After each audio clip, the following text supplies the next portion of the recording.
सदवंदियाणं तिहुवणहिदमधुरविसदवकाणम् अन्तातीदगुणाणं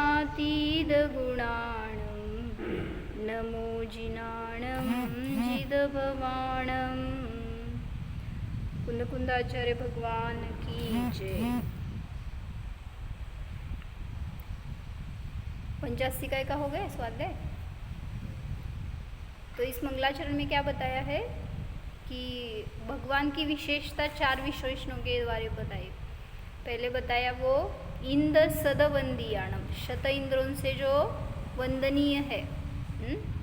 ऐसे वो जिनेंद्र भगवान। शत इंद्र कौन से पता है, द्रव्य संग्रह में आए थे। तो शत इंद्रों से जो वंदन करने योग्य है वो, जिनकी वाणी मधुर विशद और मधुर विशद इंद सदवंदियाणम हितकर है। हितकर, मधुर और विशद है जिनकी वाणी, ऐसे जिनेंद्र भगवान। तीसरा विशेषण दिया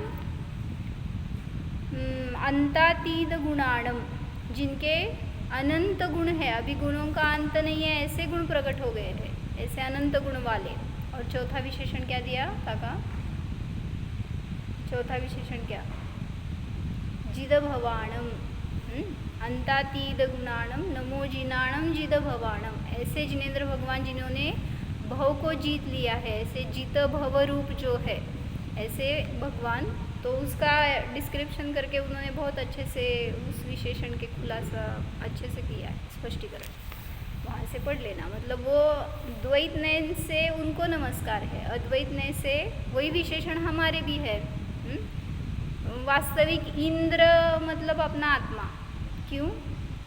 इंद्रनाथ इंद्र बोलते हैं ना, नहीं तो जो क्रीड़ा करता है वो इंद्र। तो हमारा आत्मा ही इंद्र क्यों है? क्योंकि अपने में ही क्रीड़ा करता है, वो बाहर कुछ करता नहीं है। तो ऐसा इंद्र स्वरूप मेरा आत्मा है। दूसरा विशेषण दिया मधुर हितकर और विशद जिनकी वाणी है, ऐसे वो भगवान है। तो उस वाणी से उन्होंने बताया किसको है, यह मैं शुद्धात्मा हूँ। तो उन्होंने उनकी आत्मा को बताया है, तो हमारा भी आत्मा वैसा ही है। तो ऐसे बताया यहाँ पे, ये हमारा आत्मा भी सुंदर है, जो 5वीं गाथा में आया था। और तीसरा विशेषण अनंत गुणों वाला है, उनका आत्मा भी वैसा ही है, उनके प्रकट हो गए हैं। हमारा आत्मा शक्ति रूप से भी ऐसे अनंत गुण विशिष्ट है और जित भव स्वरूप है। हमारी आत्मा में कौन से भव का टेंशन है, या कषाय है, या कर्म है, या कुछ भव परिवर्तन है, आत्मा को नहीं है, आत्मा में नहीं है। आत्मा तो सभी परिवर्तनों में, सभी गतियों में कैसा है, उनसे न्यारा है ना। तो इसलिए जित भव स्वभाव है हमारा भी। तो ऐसे जब ध्यान करते तो ये विशेषण लेके करना, मैं भी जित भव स्वरूप हूँ। मुझे कहाँ पे ये संसार करना है, कहाँ मैं कर सकता हूँ। संसार में हम क्या कर सकते हैं काका? जित भव म्हणजे भवाला जिंकणारा तो। मग सगळीकडे सगळ्यात लावा ते, इंद्रियांना जिंकणारा, कषायांना जिंकणारा, विभावांना जिंकणारा। मग सगळ्याच ते भव उपलक्षणात्मक घ्यायचं, त्यातून सगळ्याला जिंकणारा, कोणाकोणाला जे पण असेल ते विभाव, कषाय, परिवर्तन, संक्लेश, मोह, सगळ्याला जिंकणारा असा तो माझा एक ध्रुव आत्मा है। ऐसा अगर हम जानेंगे तो हमें भी वैसी प्रतीति हो सकती है। तो हमारा धर्म ध्यान का प्रकरण चल रहा था, उसमें 4 भेद किए हैं, आज्ञा विचय, अपाय विचय, विपाक विचय और संस्थान विचय करके। तो आज्ञा विचय 2-3 भेद हो गए थे, थोड़ा सा उसमें लेते हैं हम स्पष्टीकरण।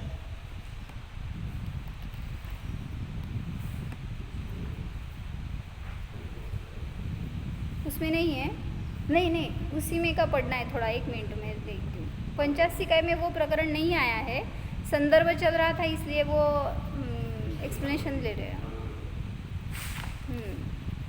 तो आज्ञा विषय यानी क्या बताया था?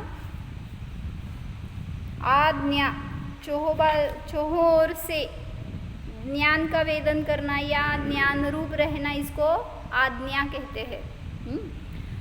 तो जिनेंद्र की आज्ञा जैसी है वैसा विचार करना, चिंतन करना, स्वीकार करना, ये व्यवहारने से आज्ञा विचय धर्म ध्यान हो गया।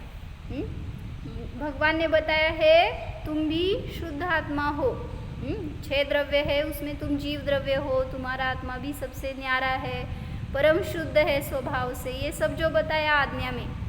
तो जिनाज्ञा किस लिए होती है? हमारे सुख के लिए होती है।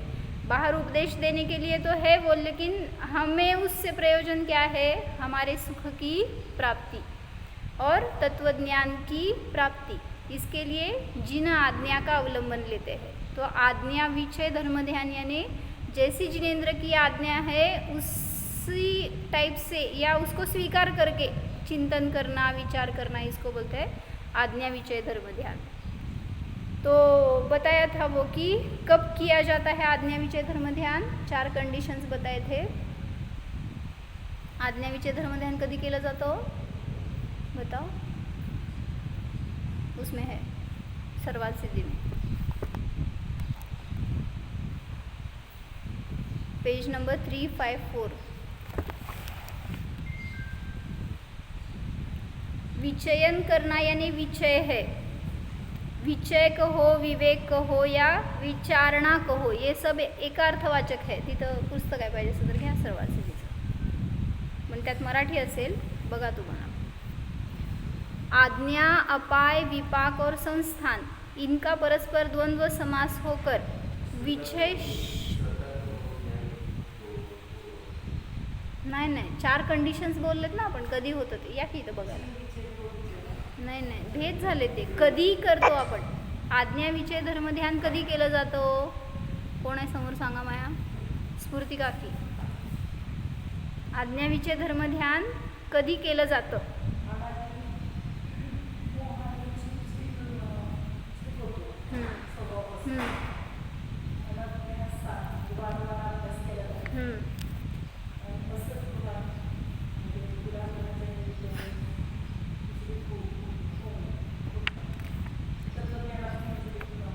ते का केलं जातं ह्याचं सांगितलं कारण, कधी केलं जातं ह्याच्यासाठी 4 कारणं सांगितली होती ना।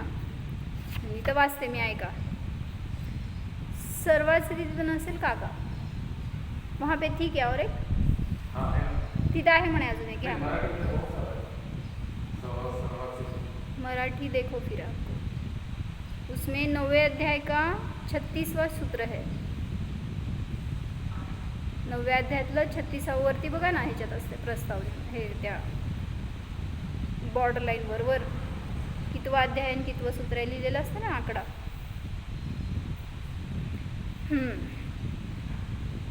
तो इसमें क्या पढ़ना था? स्पष्टीकरण इस प्रकार है, 3-4 लाइन के बाद है, मिला? स्पष्टीकरण इस प्रकार है, उपदेश देने वाले का अभाव होने से, हे सांगत होते मी, आज्ञा विचय कधी कधी केलं जातं हे धर्म ध्यान, आज्ञा विचय धर्म ध्यान क्यों करना, कब किया जाता है, इसके लिए बता रहे थे। उपदेश देने वाले का अभाव होने से, मतलब कौन? जिनेंद्र भगवान नहीं है, जो केवल ज्ञानी है, उनका उपदेश नहीं मिल रहा है, इसलिए इस जिनवाणी का हम आधार लेते हैं। क्यों? क्योंकि इसमें बताया जो भी वाक्य है वो जिनेंद्र भगवान का ही है, उनकी आज्ञा है, इसलिए उपदेश देने वाले का अभाव हो तब आज्ञा विचय धर्म ध्यान। दूसरा, स्वयं मंद बुद्धि होने से, कर्मों का उदय होने से, पहले स्वयं मंद बुद्धि है, इसलिए हमें समझ में नहीं आता तो भगवान ने जो बताया है वो स्वीकार करना चाहिए। तो इसलिए हमारी बुद्धि जहाँ पे नहीं कार्य करती तो वहाँ पे ये भगवान की आज्ञा से हम उसको ग्रहण करेंगे। 3 लोक की रचना ऐसे है, कर्मों की व्यवस्था ऐसे है, द्रव्य इतने हैं, इनका स्वरूप ऐसे है, सब भगवान ने बताया, इसलिए तो हमें पता चला है।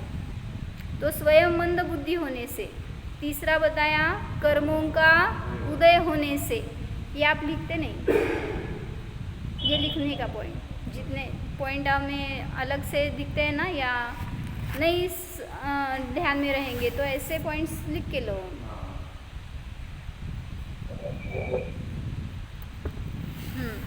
तो क्या बताया पहला, उपदेश देने वाले का अभाव होने से, मतलब अभी विरह चल रहा है तीर्थंकर का, केवली का, तो अब हमारे लिए ये जिनवाणी ही आज्ञा है।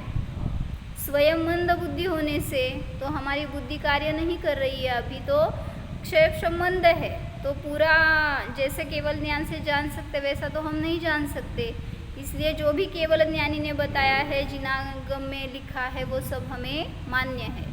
तो दूसरा ये कारण हो गया। तीसरा, कर्मों का उदय होने से, कर्मों का उदय निमित्त है, उस वजह से ज्ञानावरण का कार्य जो है ज्ञान को आवरण करना, तो निमित्त रूप से ज्ञानावरण का कर्म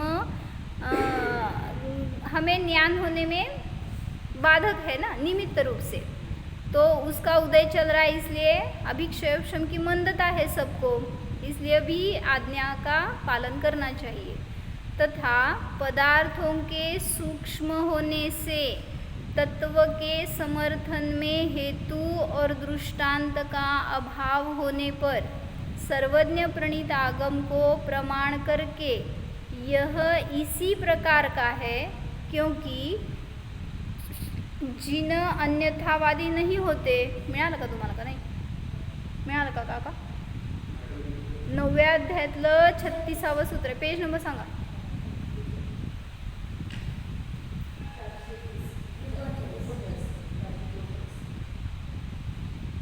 आता तुम्ही ट्रांसलेट करून ऐका.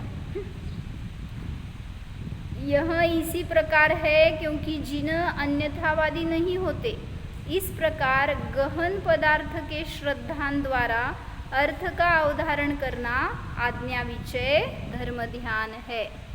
कशाला म्हणायचं आज्ञाविचय धर्मध्यान? ह्याच्यासाठी हे सगळे व्याख्या सांगितलं. काय काय 4 सांगा कारण. पहिलं सांगितलं उपदेशकर्ताचा अभाव असताना, दुसरं बुद्धी स्वयंची मंद बुद्धी असताना, तिसरं कर्मांचा तीव्र उदय असताना, चौथं सूक्ष्म है पदार्थ, उसमें हेतु दृष्टांत कार्य नहीं करते, तो इनका भी अभाव. क्या दृष्टांत देंगे ना? देवलोक का सुख कैसे है बताओ. देवलोकात सुख कसं असतो? मेल्याशिवाय स्वर्ग दिसत नाही. मग मरावं लागेल, जाऊन बघून यावं लागेल. मग अशा ठिकाणी आपली बुद्धी कार्य करत नाही. म्हणून सांगितलं काय तिथे इष्टोपदेशमध्ये, नाके नाकौ कसाम सौख्यम नाके नाकौ कसामिव. म्हणजे काय? नाक म्हणजे स्वर्ग. स्वर्ग लोकातील स्वर्गीयांचं सुख स्वर्ग लोकातल्या स्वर्गीयांसारखंच असतं, त्याला दुसरं तुलनाच करता येत नाही, म्हणजे दृष्टांतच देऊ शकत नाही. म्हणून सांगतायत जिथं हेतू आणि दृष्टांत अशा प्रकारे जिथं पण लावायचे, तिथं जर ते हेतू दृष्टांत घटित होत नसतात, तर सर्वज्ञ प्रणीत आगमालाच प्रमाण मानून हे सगळं यथार्थ आहे असं स्वीकारणं. कारण जिनेंद्र भगवान अन्यथावादी नसतात, अशा प्रकारे गहन पदार्थाचं श्रद्धानाद्वारे अवधारण करणे, ह्याला म्हणलं आज्ञाविचय धर्मध्यान. क्या पता चला बताओ क्यों? बराबर. क्यों करना है, इसके लिए 4 कारण बताए हैं. जिनागम का श्रद्धान क्यों करना है? भले ही वो अभी आपको स्पष्ट वैसे नहीं दिख रहा है, नरक यहाँ पे है, इतने हैं, निगोद की ऐसी व्यवस्था है, ये सब अभी हमें दिख नहीं रहा है, लेकिन हम इस पर से जान सकते हैं आगम पे. क्यों? क्योंकि जो भी बताया है जिनेंद्र भगवान ने वो सत्य ही है. अथवा स्वयं पदार्थों के रहस्य को जानता है और दूसरों के प्रति उसका प्रतिपादन करना चाहता है. ये पढ़ा है हमने एक बार, लेकिन आपके लिए ये खुलासा देख रहे हैं. इसलिए मतलब स्वयं जानता है. अभी कोई वक्ता है और वो वक्ता आज्ञाविचय धर्म ध्यान का अवलंबन क्यों करता है? क्योंकि ये और काय म्हणायचं, स्वतः वक्ता असताना तो या शास्त्राचं अवलंबन का घेतो, ह्याच्यासाठी सांगायला लागले. पहिला काय सांगितलं, मी श्रोता आहे, म्हणजे मी शास्त्र वाचायला बसलो आहे आणि ते बसलेलं असताना ह्याचं अवलंबन का घ्यायचं.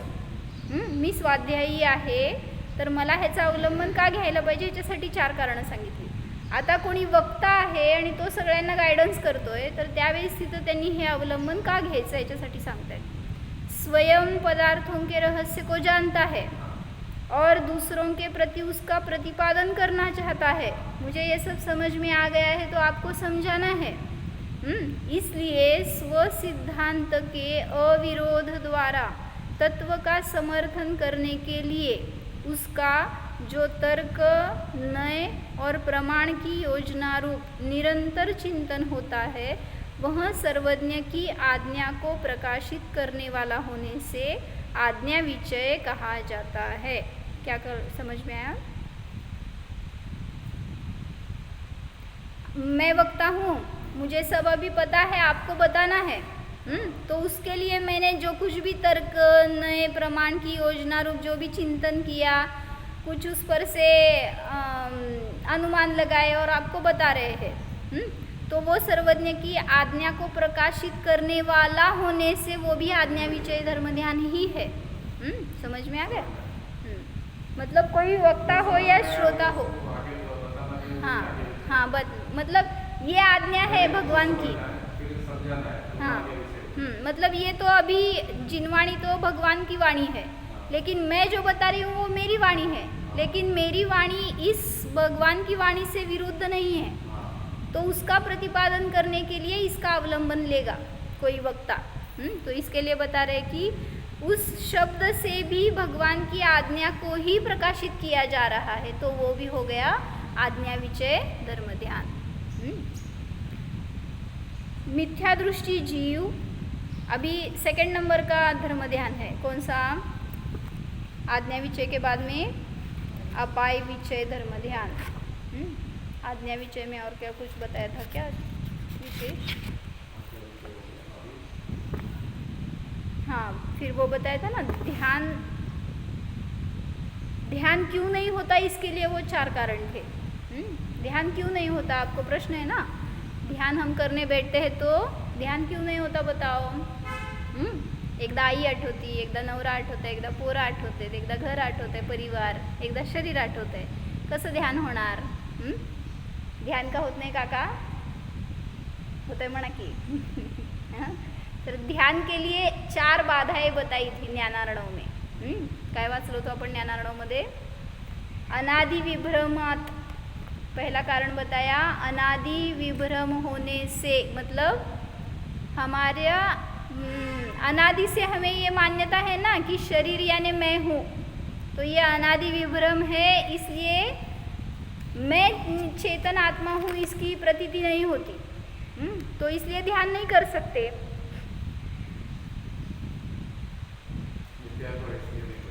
ऐसे बोलो, विभ्रम, अनादि विभ्रम है इसलिए, झूठी कल्पनाएं लेके बैठा है तो इसलिए अनादि विभ्रम है, सो ध्यान का अवलंबन नहीं ले सकता या उसे तकलीफ होते, उसमें बाधा होती है.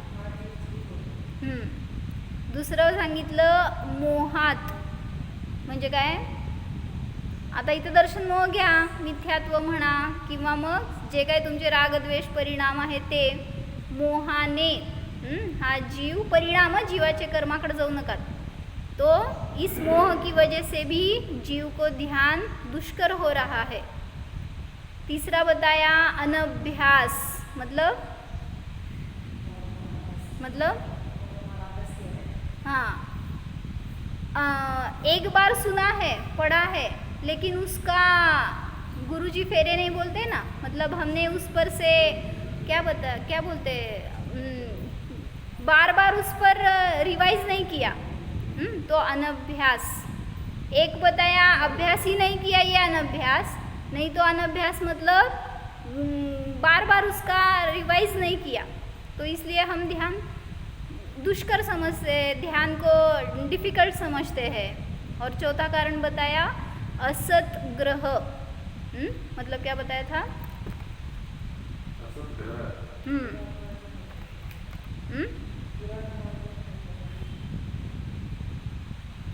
दुराग्रहवश यह जीव स्वभाव से विचलित हो जाता है.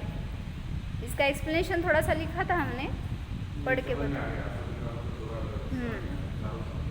4 कारणं सांगितली हो. ध्यान का नाही होत किंवा ध्यानामध्ये का बाधा आहे याच्यासाठी. अनादि विभ्रमाने, मोहाने, अनभ्यासाने आणि असतग्रहाने. ऐसे बोलो या दर्शन मोह है, मिथ्यात्व का उदय है. जोपर्यंत तत्वज्ञान असेल तोपर्यंत त्याला कोणी दुःखी बनवू शकत नाही. तत्वज्ञान है तो कौन आगे तुमको डिस्टर्ब करेगा या दुखी करेगा, नहीं कर सकता. मुनि भी अगर कशाई हो गए तो अनादि बाह्य सुख बुद्धी की क्या हो गया, मुनी सुद्धा कशाई होतील, कारण अनादि बाह्य सुख बुद्धीची कामना वासना उत्पन्न होईल त्यावेळेस. म्हणजे च्युत झाले जर मुनी त्यांच्या आदर्शेतून, तर कषायांचा उदय आला समजा, तर कुठल्या कषायाचा उदय आला त्यानुसार त्या गुणस्थानाला प्राप्त होतील आणि पुन्हा त्यांचा तसा कर्मांचा उदय दिसून येईल.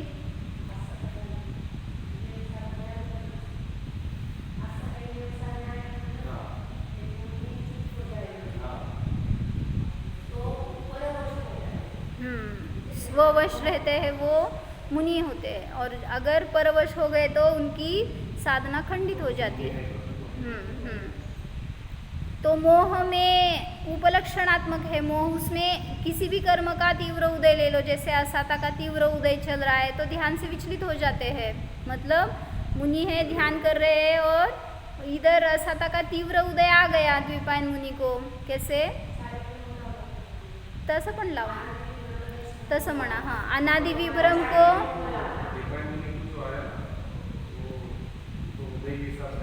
वो उदय ही बोल रहे ना फिर अभी.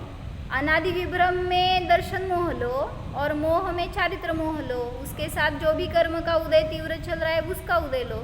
या साता का तीव्र उदय चल रहा है तो जीव तत्वज्ञान से विमुख हो जाता है, अपमान निंदा आदि से विचलित हो जाता है.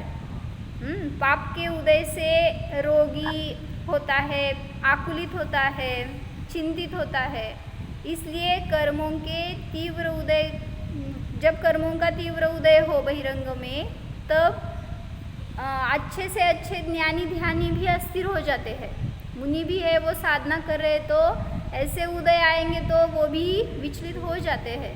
तो इसलिए ध्यान की साधना कितनी आवश्यक है ये बताया. इसलिए वो तीसरा कारण बताया था. तीसरा कारण बताया इसलिए अनभ्यास. तो एक उदाहरण क्या लिया था इसमें, अनादि भ्रम है ना, अनादि विभ्रमात के लिए उदाहरण लिया था. जैसे शेणला काय म्हणायचं, गोबर से भरा हुआ एक घड़ा है और वो बाद में निकाल के स्वच्छ कर दिया उस घड़े को, पानी से आपने धोया. अभी बताओ उसमें गंध है कि नहीं है, उसकी गंध क्यों है फिर. हाँ, मतलब ऐसे ही बताया उन्होंने. अनादि विभ्रम से तत्वज्ञान तो सुनने के लिए बैठा है या प्रयोग भी कर रहा है सब कुछ. हाँ, गोबर का घड़ा हो गया है, गोबर निकाल दिया है, लेकिन फिर भी वैसे संस्कार रह गए ना, तो इसके लिए वो वॉश आउट करने के लिए कितना प्रयास करना पड़ेगा. अनादि से मोह के संस्कार इतने ज़बरदस्त किए हैं, लेकिन उसको वॉश करने के संस्कार बहुत थोड़े कर रहे हैं. हाँ, वैसे ही हमारे भी अंदर मोह के ऐसे संस्कार तीव्र है ना, तो वो उसकी महक आ रही है बार बार. तो आंतरिक शुद्धि कैसे नष्ट होगी, तो उसके लिए ध्यान ही आवश्यक है. अंदर से सफाई होनी चाहिए, बाहर से आप धो के कुछ फायदा नहीं है. तो इन 4 कारणों की वजह से विचलितता हो सकती है, और वो न हो इसलिए आज्ञा विषय धर्म ध्यान या धर्म ध्यान का स्वरूप बताया. ये धर्म ध्यान का अवलंबन इसलिए लिया जाता है. अनभ्यास मतलब निरंतर अभ्यास न करने से, और दुराग्रह वश, असदग्रह बोलो या दुराग्रह, इसकी वजह से भी जीव स्व से विचलित हो जाता है. तो ये लिया था हमने. और मैंने आज एक क्या सुना, अच्छा,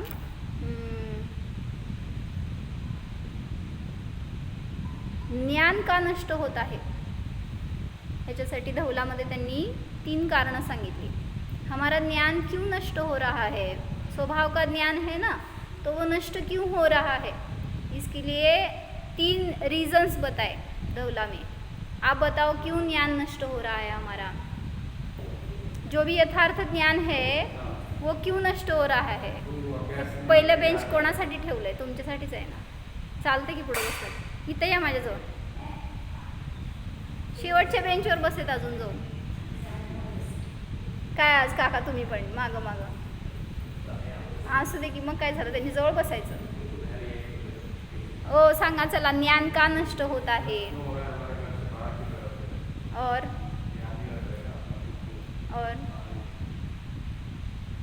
ज्ञान नष्ट हो रहा है मतलब जो भी आपको तत्व ज्ञान प्राप्त है, समझो आत्मा का भी ज्ञान या जो भी आपने सीखा है जिनवाणी से, गुरु से, वो क्यों अल्प हो रहा है, क्यों मंद हो रहा है, बंद हो रहा है, क्यों हो रहा है? और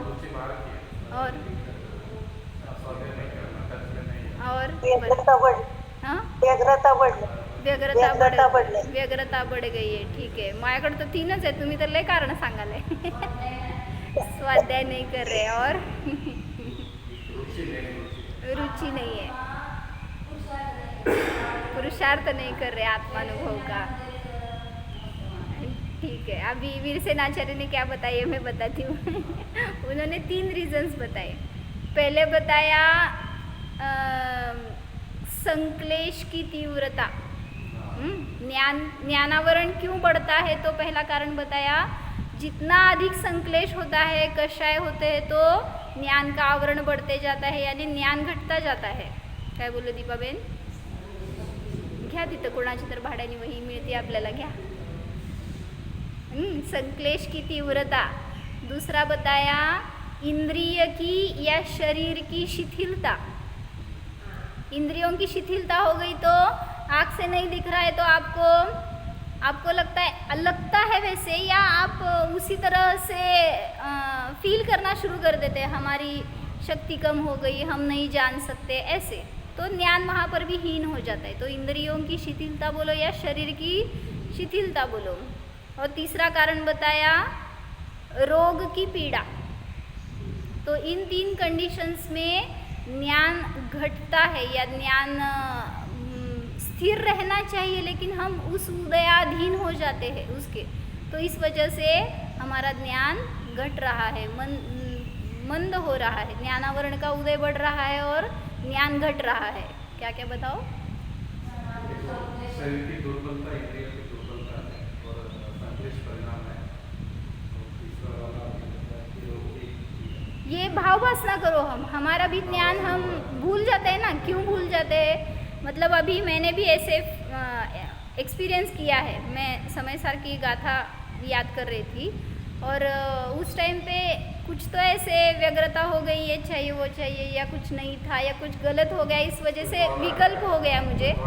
तो वो स्मरण ही नहीं आ रही थी वो गाथा मुझे. कितनी देर तक मैंने याद करने की कोशिश की लेकिन मुझे याद नहीं आ रहा था. फिर मैंने ये टैली किया कि ये बताया ना, व्यग्रता हो गई है, मैंने छोड़ दिया वो विकल्प, मैं जानने वाला हूँ, बस थोड़ी देर के बाद आ गई वो याद में. मतलब संक्लेश हो गए तो हम ही हमारा ज्ञान घटा रहे हैं. बाहर से ये निमित्त है, पंचम काल है, या तुम्हारा शरीर ऐसे है, या प्रतिकूलता है, या कुछ भी जो भी कुछ हो, कोई बताने वाला नहीं है, ऐसे जो भी कारण बताते. लेकिन हम हमारी वजह से ही कैसे आवरण बढ़ा रहे हैं हमारे ज्ञान का. तो संक्लेश जितना करेंगे, समझ लो अभी याद आता है लेकिन आगे आगे वो भी चला जाएगा. मतलब इसीलिए अभी संक्लेशित नहीं होना. ज्ञान हो गया तो छोड़ दो ना अभी. मतलब पुरुषार्थ तो वैसा करो की हमारी पर्याय में संक्लेश ना हो. करता काय संक्लेश? माणसं काम करताना किती ओरडती, किती काम करायला लावती. हाँ, उनकी साधना में हमें अभी अनुकूलता देना है, लेकिन उनकी अवस्था ऐसी है आज. बताओ क्या है? ये तीनों भी कारण उनके यहाँ पे बैठते हैं. दिखता है आपको ज्ञान घट रहा है, यानी स्वभाव का ज्ञान है वो तो उन्होंने फिक्स रखा है. जान रहे मैं जानने वाला हूँ, ये तो बोलते हैं ना सर हमेशा. लेकिन बाहर से दिख रहा है कि ये रोग की पीड़ा चल रही है, इंद्रियों की शिथिलता है, तो इसकी वजह से संक्लेश होते हैं उनको. तो आपका कार्य है संक्लेश न हो. परिणामों में जहाँ कहीं भी हो विशुद्धि रहनी चाहिए। तो विशुद्धि के लिए आप सहकार्य करना वहाँ पे। दूसरा आपको कुछ नहीं करना है, आप उनके शरीर को अच्छा नहीं कर सकते या उनकी रोग की पीड़ा नहीं नष्ट कर सकते, शेयर नहीं कर सकते। करना सिर्फ इतना ही है, उनके परिणाम कैसे शांत रहे। नहीं, आप उनके ऊपर ज़्यादा संश्लेषित होते हैं, है ना? हे नाही हो म्हणते मतलब त्यांना शांत करायचं सोडून आपणच अशांत होतो, मग कसं होणार? आपल्या साधनेसाठी सुद्धा आपल्याला ती अनुकूलता मिळणार जर आपण त्यांना अनुकूल राहणार। तो इसलिए हमारा भी ध्यान विचलित क्यों होता है, तो ये कारण बताए। तो इसको जीतो, कैसे जीतेंगे? इससे भिन्न मैं जानने वाला हूँ। अभी ये सभी उदय मुनिराज के ऊपर घटाओ। मुनिन्ना आप पैर को हाथ मत लगाओगे, जिनवानी को लगाना, हाथ पोंछ के लो। अगर मुनिराज का शरीर भी शिथिल हो सकता है ना, अभी जब उम्र घटते जाएगी तो शरीर शिथिल हो जाता है, इंद्रियों की शक्ति कम हो जाती है, लेकिन उनकी परिणति बताओ। हाँ, वो अभी म्हणजे आता परवा मी म्हणून म्हणले ना, जयश्री काकींशी बोलले फोनवर, तर त्यांनी तेच म्हणलं, आता ध्यान सहज व्हायला लागलं म्हणले। ध्यान मी करत होते आधी, तर आता ध्यान होऊ लागलंय म्हणले। म्हणजे उलट त्यातून पॉझिटिव्हकडे जायला पाहिजे। शरीर शिथिल होणार आहे नाही असं नाही, सगळे अवयव निकामी होणार आहेत। परवा ते डॉक्टर आले होते, त्यांच्याबरोबर पण असंच झालं डिस्कशन, की म्हटलं एकांना डायबिटीसचा त्रास आहे आणि त्यांना कानाला जरा कमी ऐकू येत आहे। ते म्हटले डायबिटीस हा असा रोग आहे ना, ते एक इंद्रिय घेऊनच जाते, एका इंद्रियाला पकडता असते।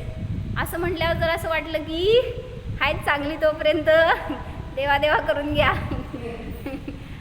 म्हणजे कुठलं तरी एक डोळा तर पकडताय, कान तर पकडताय, हातपाय खराब, काहीतरी एक इंद्रिय ते घालवते, म्हणून ते कुठल्याही रोगाच्या अधीन व्हायला नको। मुनियों का वो पुरुषार्थ ऐसा करते हैं ना कि मैं इस पर जीने वाला नहीं हूँ। विल पावर बोलो या आत्मिक शक्ति है वो। हाँ, बराबर है। उदय तो आने वाले हैं, उदय कहीं जाने वाले नहीं है।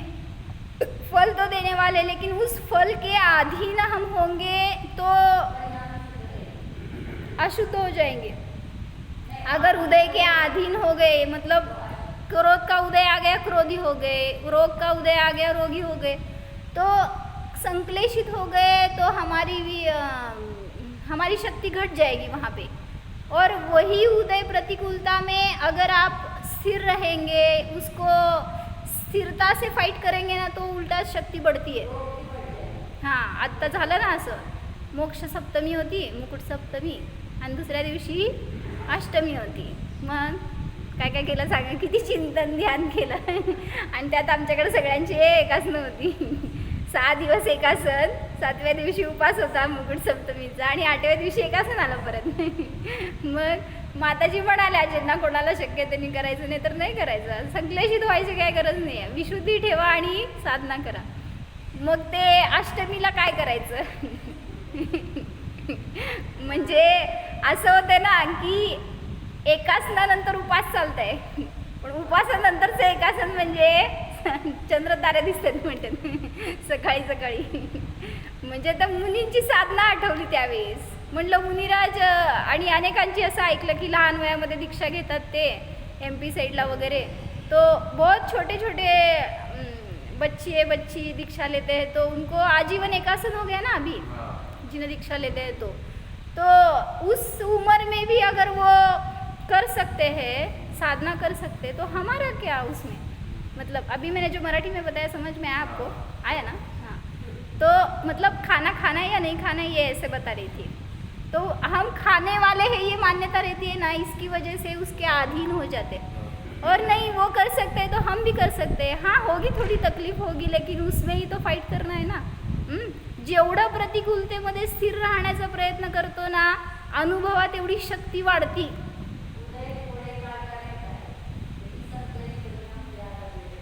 बराबर है। इसलिए आप उसको खींच के बहुत ज़्यादा देर तक रखते हैं। मला किती त्रास होतोय, थोड्या वेळासाठी येऊन निघून गेलेला असतो उदय, पण त्याला भोगत राहतो आपण अनेक काळापर्यंत. म्हणून असं कधी उदय आला ना, उलट त्याला अशा रीतीने प्रतिकार करा. मागितलं ना जेवायला त्यांनी, थोडा वेळ करा प्रतिकार, मी जाणणार आहे. तर त्याच्यातून थोडीशी दीक्षेची थोडी साधना आपल्याकडं होऊ दे ना घरामध्ये. कौन? मुनिराज. हाँ, अभी रोज जिस टाइम पे हम आहार लेते हैं उस टाइम पे सिक्रेशंस होते हैं. बायोलॉजिकल क्लॉक सेट हो गया है आपका. फिर होगी वेदना, ऐसा था कि उदीर्णा होगी उस टाइम पे, लेकिन वो अभी साधना कर रहे तो इसको भी मैं जानने वाला हूँ. उदय तो सबको चल रहा है, उस उदय को कैसे देखना, कैसे अनुभवना, ये अपने ऊपर है. उस पर हम संक्लेशित हो गए, आकुलित हो गए, दुखी हो गए तो वो फिर से बंधेगा, आश्रव बंध फिर से होगा. और उसके मैं अधीन नहीं हुई ऐसे जानेंगे और स्थिर रहेंगे तो हमारी शक्ति बढ़ जाएगी. तो अभी नेक्स्ट आने वाला ऐसे ही 2 दिन है. कौन से? चतुर्दशी, नरक चतुर्दशी और क्या बोलते, कार्तिक कृष्ण अमावस्या. तर महावीर निर्वाणाचा पार्श्वनाथ निर्वाणला उपास करता. महावीर निर्वाणला काय करते हो? त्या दिवशी दिवाळी असती ना, भरपूर खायचं असतं, टेस्टी काय तर कब? नहीं, हम 3 दिन उपास नहीं करते. नहीं, अभी मुकुट सप्तमी यानी पार्श्वनाथ भगवान का निर्वाण था ना, तो ये व्रत चल रहा था. इसके उस व्रत में लास्ट उपवास है वहाँ पे. तो ये सब कर रहे थे, तो सब करते हैं हमारे यहाँ पे, मतलब जिसको शक्य है वैसे. तो उसके बाद अष्टमी आई थी. अष्टमी को एकासन रहता है सबको. तो उपवास और एकासन नज़दीक आ गए ना, ऐसे ही आगे भी आने वाला है. नरक चतुर्दशी है, वो बराबर दीपावली के पीरियड में आता है. और उसके बाद में महावीर निर्वाण है. तो सभी तीर्थंकरों का करना चाहिए फिर ऐसे तो. मुझे ऐसे बताया था एक धार्मिक धर्म प्रेमी ने कि दीपावली अगर मनानी है तो एक तो महावीर जयंती और महावीर निर्वाण, इस टाइम पे आपको बहुत साधना करने का चांस है. मतलब ध्यान ऐसे, तो इसके लिए उपवास करो उस दिन. और जितना शक्य उतना ज़्यादा, अन्य टाइम नहीं करते तो इस टाइम करो. या आपका बर्थडे रहता है, क्या करते हैं बर्थडे को? ओ, बर्थडे सेलिब्रेशन कैसा करता हो? बहुत ज़्यादा भोगते हैं. हाँ, अलग अलग भोगते हैं. तो उन्होंने बताया था आपका सेलिब्रेशन इतना अच्छा होगा, उस दिन उपवास करो. मेमोरेबल डे होणार. आयुष्यभर उपवास, वर्षभर संकल्प करतो ना, त्या दिवशी मी हे करणार, जे करणार ते वर्षभर करणार. मग करा ना, साधना जास्त करणार, हे करा त्या दिवशी संकल्प, ध्यान करा. तो ऐसे हाँ, उपवास यानी ज्ञानपूर्वक करो, क्रिया नहीं सिर्फ. जो हमें करना है, ज़्यादा टाइम खुद को देने के लिए उपवास करना.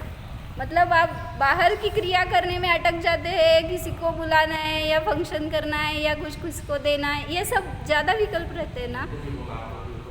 हाँ? आप भी उपवास करो ऐसे बोलेंगे पार्टी में आने वाले को.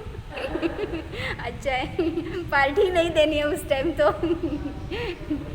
ठीक है, ऐसे साधना किसी भी तरह हो, साधना अच्छी हो. हाँ, हमारा उपवास है तो किसको क्या खिलाना और क्या पिलाना. उपवास पार्टी. ठीक है, साधना पार्टी बोलो आप. ओम जानो.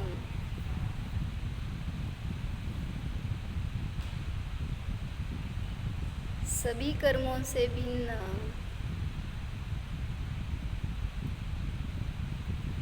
शरीर से भिन्न,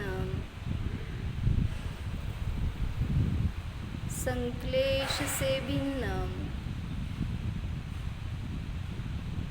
यह मैं अस्पर्शी जीव हूँ. शरीर की अवस्था यानी मेरा रूप नहीं है, जानो. शरीर का कार्य शरीर में है, मैं तो निरंतर जानने वाला ही हूँ.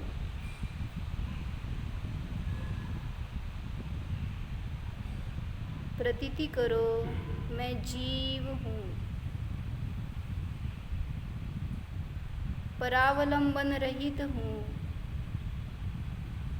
स्वाधीन हूँ,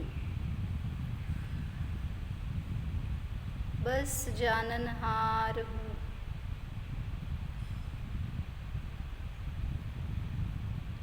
ज्ञायक स्वरूपोऽहम्, निस्संग स्वरूपोऽहम्।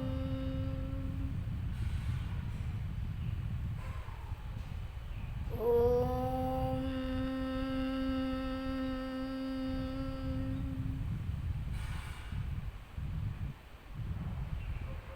विसर्जन। नमो